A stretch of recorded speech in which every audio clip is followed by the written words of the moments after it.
You are listening to the East Texas Banner right here at easttexasbanner.com. Got the privilege today of sitting down with Kevin Holloway. He is the commissioner. Now, it's Commissioner Precinct 2. Yes, sir. And you're back up for re-election. Yes, sir. So you decided you didn't have enough. No, not yet. Well, so, I mean, it's been a little while since we talked. But tell me kind of how things have been, man. I mean, this is your first kind of soiree into politics. And obviously, plenty of work out here to do, right? All the time. But tell me kind of how your term has gone. It's like drinking from a fire hose. Yeah, the fun never stops. Right. But my first year in, we had a hurricane that spawned off a tornado. Sure. We were actually had guys on the road, just tornado passed right in front of him. Oh, wow. And actually the tornado destroyed one of my employees' homes. Oh, no. Luckily he was at work that day. Yep. But so, I mean, we were out there within minutes of it happening. Yeah. And started to help clear roadways.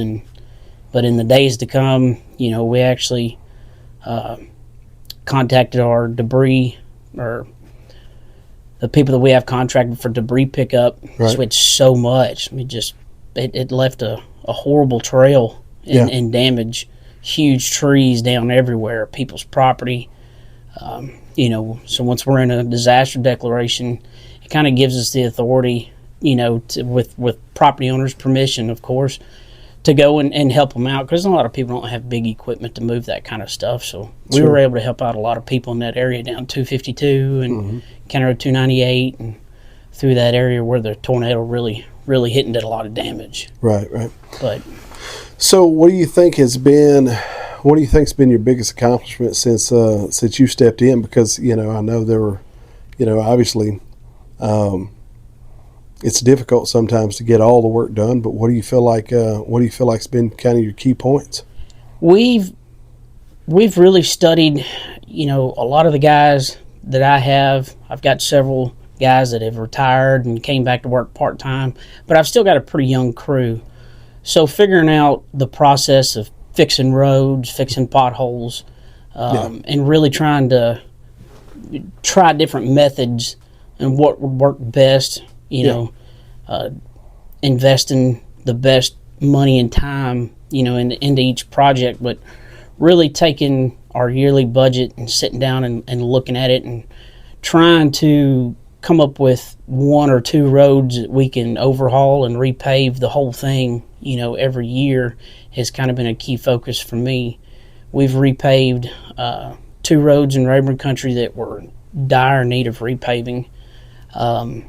This year we chip and sealed 317, about a 2.5 mile section of 317 that the log trucks had damaged, and that's why they're having to repave 777 here, because they have just logged thousands and thousands of acres out there. Yeah. And the log trucks have just demolished that road. So we did it with our crew. We rented some material. We rented some equipment and repaved that road. If we would have quote from Texas Material was about $350,000 to do that, and we did it with our manpower and our crew and some leftover material that we had, and we did it for about $195,000. Okay. So, I mean, it saved the county about $150,000 doing it ourselves, and it was a learning curve. It was a learning process, just like with anything, you think what would work best and you try it, and it didn't work out in some spots, and we had to go back and fix a couple areas, but it still saved the taxpayers overall a lot of money doing it that way. And we've kind of implemented that same ideal in other areas as well, just ways to maintain and fix those spots. But repaving those roads,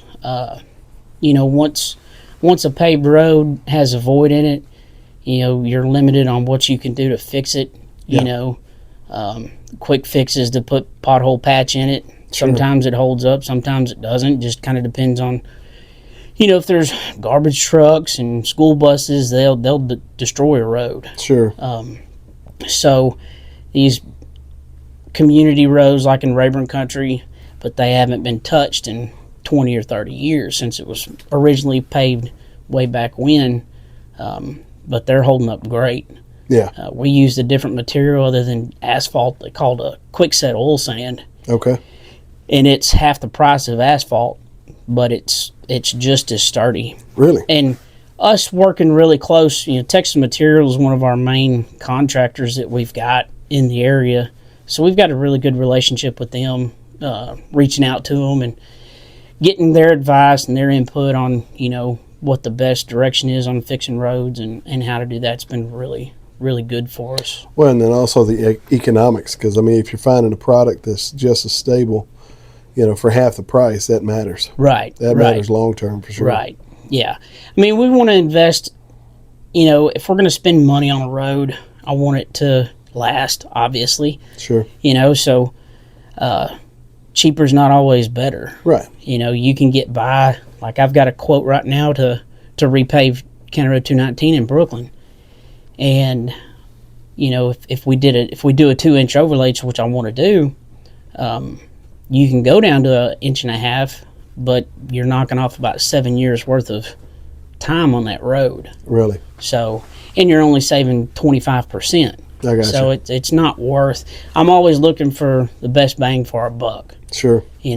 We've got a limited amount of money to spend. I got 135 miles of county road to maintain. Yeah. So I've got to do the best I can with, prioritizing what roads need to be repaved and fixed and things like that. My other big accomplishment that I'm really proud of is completing the County Judges and Commissioners Association of Texas's advanced curriculum. Okay. So every year we're required to do so many hours of continuing education, and the County Judges and Commissioners Association put on a advanced curriculum, and it's 130 hours of voluntary education that just really gives us all the information possible that they've compiled, to just guide us through this entire process of not just roads and maintenance, but the commissioner's court part of it as well. Sure. Budgets and pretty much every aspect of county government. Right. Now, from what I recall, you was kind of instrumental in getting a grant.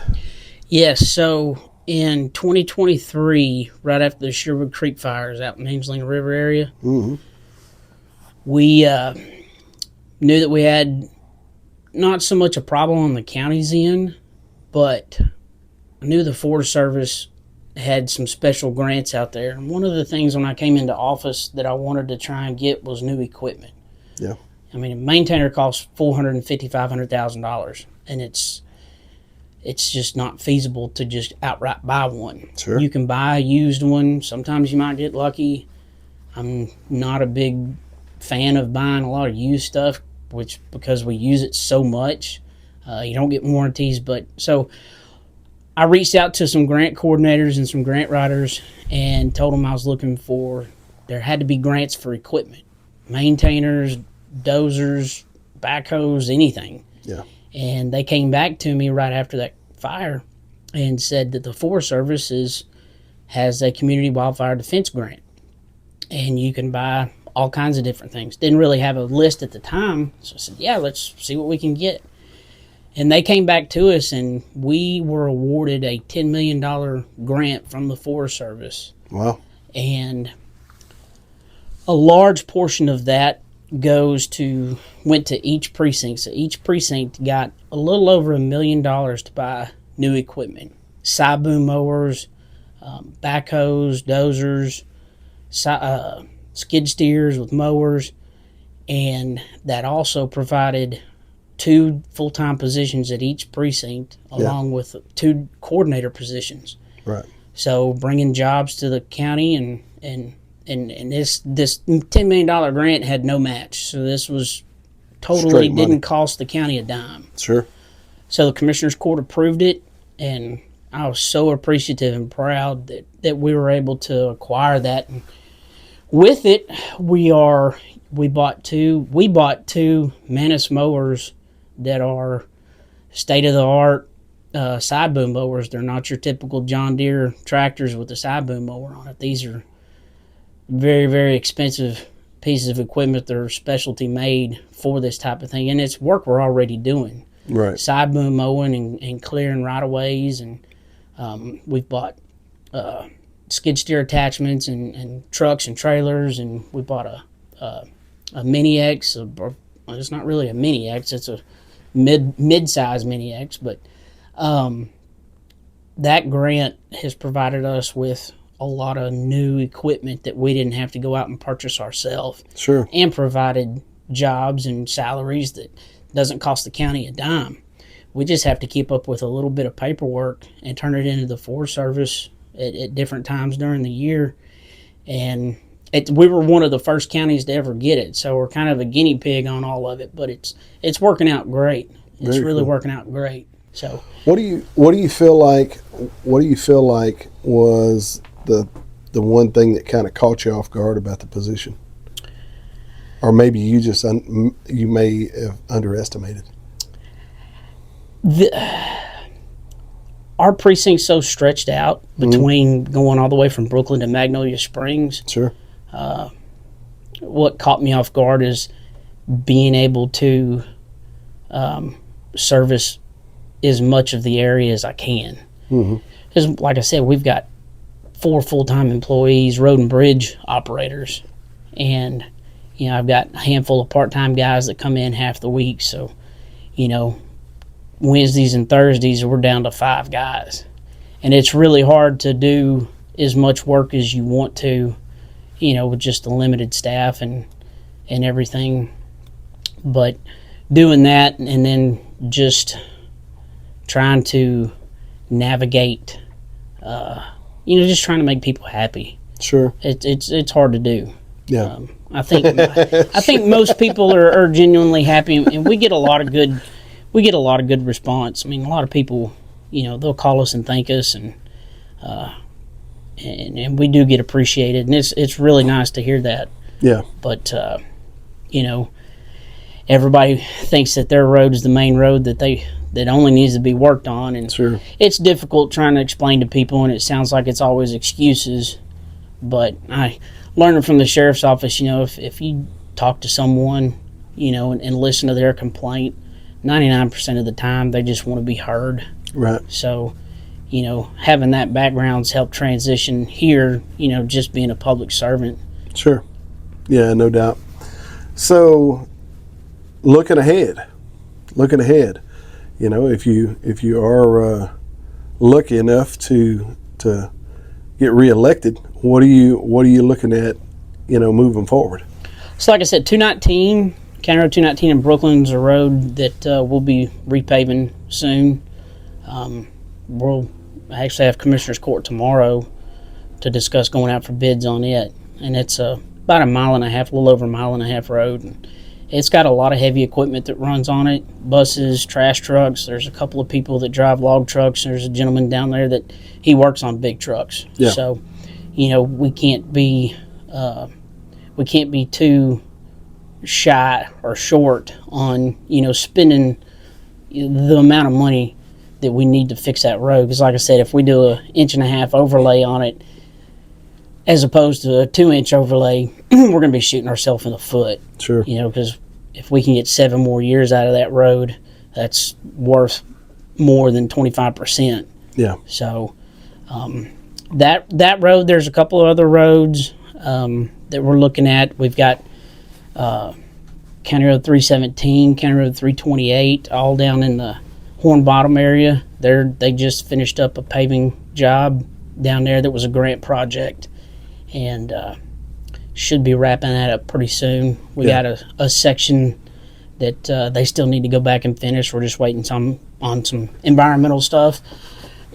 But other than that, like I said, we've kind of tried to prioritize with our budget that, if we can get one one big project done a year. Yeah. And then throughout the year, these smaller roads or shorter roads, that we can go out and take our milling machine and mill it up. And the process that we've used and that we've tried has worked out really well. It's just, if you're going to spend the time and money to be out there, you might as well do it and do it right. Sure. So, that's, my guys are all on board with that, and we've done it in several places. So it's just maintaining, really. Yeah, no doubt.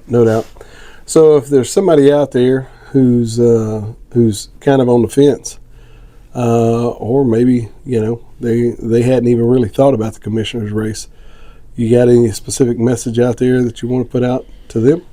Well, I've been a public servant all my life. That's just all I've ever done.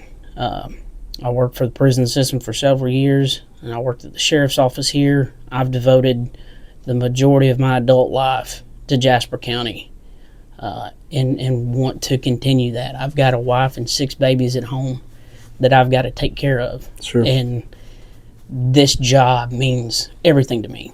Yeah. It provides me with what I need to take care of them. That's my driving force every day, is to make sure that they're taken care of. And then the next thing is just taking care of the people.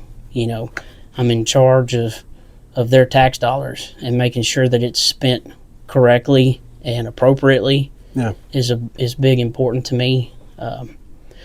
Recently in Commissioner's Court, I voted to put appraisal district board members on the board to redistribute a $2 million surplus back to the taxpayers, back to the taxing entities. I know there's some back and forth on that, but I've looked at the numbers with Mike Kinnear on it, and he showed me, where this $2 million surplus is. And, me and Precinct 1 voted for people that share the same ideals as we do, to get that money back to the taxpayers. And that's one of my big focuses. Public safety. I've been in public safety forever. I still have my TCO license. So taking care of the sheriff's office, since I've been in office, we've raised deputy salaries 21%. We added 3 new positions this past year. So making sure that the sheriff's office has the tools and the resources they need to do their job, to make sure that everybody's safe, their property's safe. And I think it's going wonderfully over there. And they can't do it without approval from Commissioner's Court. Sure. And making sure that they're supported is one of my main goals as well. Good deal. Kevin Holloway, when's the election? March 3rd is election day. March 3rd is election day. Early voting starts February 17th. There you go. Well, that makes it easy enough, man. So if anybody out there, they want to reach out, they want to chat with you some more, how do they go about getting in contact with you? Call me here at my office. I've got my office phone is directly connected to my cell phone. Okay. It's 409-384-5343. You send me an email address or send me an email. It's kevin.holloway@co.jasper.tx.us. One more time. Yeah, kevin.holloway@co.jasper.tx.us. There you go. So they can reach out to you anytime. Oh yeah. And then go from there. If they got any more questions, they can pick your brain then. Yes, absolutely. Anytime. Mr. Holloway, I appreciate you taking time with me. Thank you.